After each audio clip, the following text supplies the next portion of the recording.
What's up, you degenerates? Let's talk about Bitcoin and how much time you have left in this bull run, guys. So, right now, guys, Bitcoin down 0.8%, just consolidating away. We have some of the market is starting to run. Altcoins are continuing to melt upwards towards Bitcoin's price action. You love to see it, guys. Most everyone's portfolios at this point should be starting to look pretty green, but depends where you entered, right? That's what she said. Let's have a look at the Bitcoin chart. $95,400. Now, as I've said, we had a pretty decent close, guys. We had a nice daily close right around that 95,600. I would have preferred to close above 96, but I'll take 95. So this is what I see happening, as you can see, playing out. I think we come back down, we retest around 91, 92K. Most likely within the next couple of days over the weekend. And then I think next week we're going to come back up and we're going to start to retest this 98,600 to $99,800 levels, trying to break through that 100K level, guys. Hopefully we can do a little bit more damage to the sell wall up here and make our way through, right? We got to make our way through this weekend. Have a strong close for the weekend for Sunday. Nice strong weekly close would be fantastic.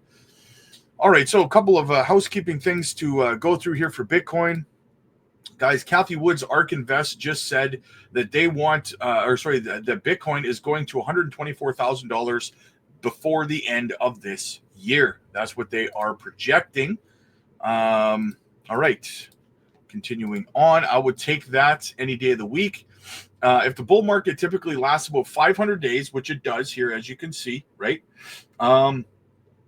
Then you're looking at about 300 days left of this bull run here, guys. Okay, so so here we go. This is where we are right now inside of the bull run here, guys. We have a lot more to go before we get to the top of this range. Then this here, what this is going to be about 12 months, give or take, of downward action. As you can see right here, just like this down here, that's what this is going to be, right? Downward action all the way back down to the bottom.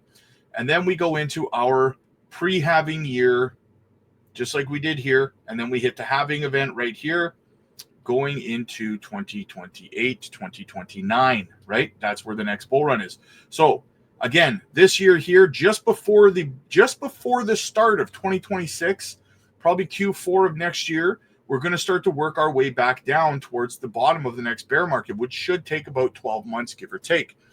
But until that time, we have roughly 300 days left, give or take, right? I project the top of this market cycle to be somewhere between the middle of September to the middle of October, possibly going into November, but I think more September, October. That's where I kind of think it's going to land based on how many days are in each bull run here, guys. So that's kind of what I see happening there. Moving forward, Swiss lawmakers to study Bitcoin for power grid upgrades. So Swiss policymaker Samuel Kuhlmann secured a sweeping majority vote for a Bitcoin mining study aimed at optimizing local power infrastructure. According to Bitcoin advocate Dennis Porter, Kuhlmann's proposal passed. His proposal passed. It's getting tongue-tied here. Porter's. Anyway, I don't want to mess with it. On November 28th, and could steer Switzerland towards BTC adoption. The Bitcoin policy will now explore how the world's largest decentralized proof-of-work blockchain can stabilize the Swiss energy grid and use otherwise wasted energy. Kuhlmann's proposal passed following an 85-46 vote in the Switzerland parliament. As you can see the tweet right here. The Swiss trek to Bitcoin. Policy around Bitcoin in Switzerland comes as no surprise, as the BTC having approved massive interest from the Swiss citizens. Zurich, the largest Swiss city, ranked top for BTC having searches on Google. Crypto.news reported in April, despite U.S. spot BTC exchange-traded fund approvals months prior.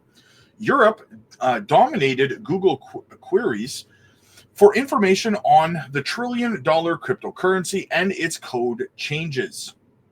The BTC mining rewards is cut by 50% every 4 years and maintain scarcity and contain inflation. Back in August, financial records revealed that the Swiss central bank bought MicroStrategy shares as the largest corporate BTC holder with a $35 billion treasury. Buying MicroStrategy stocks may afford investors indirect exposure to the trending digital asset. Funny how they got into it in a sneaky way without letting anybody know. BTC policy accelerated worldwide in 2024, coinciding with the growing global inflation concerns and greater institutional demand for BTC. Lawmakers in the US and Brazil both proposed creating strategic national BTC reserves. Vancouver's mayor, Ken Sim, also argued for diversifying the city's investments by holding Bitcoin on its sovereign balance sheet. Corporations in corners of the globe allocated millions of dollars to BTC treasuries, following the models established by Michael Saylor, software giant. Not to mention the fact, guys, that we also have Microsoft shareholders voting on putting Bitcoin on their balance sheets on December 9th, with Michael Saylor meeting with them beforehand. So will he manage to orange pill Microsoft? And I also read reports yesterday about Amazon putting a couple $100 million into Bitcoin. How long before companies like Apple follow suit? We already know Apple is largely interested in the blockchain technology. So how long before those dots get connected, guys? Let me know what you guys think. As always, click like if you like this video. Click subscribe if you really liked it. Do me a favor, guys. Let's help this channel grow. Would absolutely mean everything. It costs you nothing. And who brings you the latest and greatest? This guy. So, all right. I appreciate every single one of you guys. I'll see you later.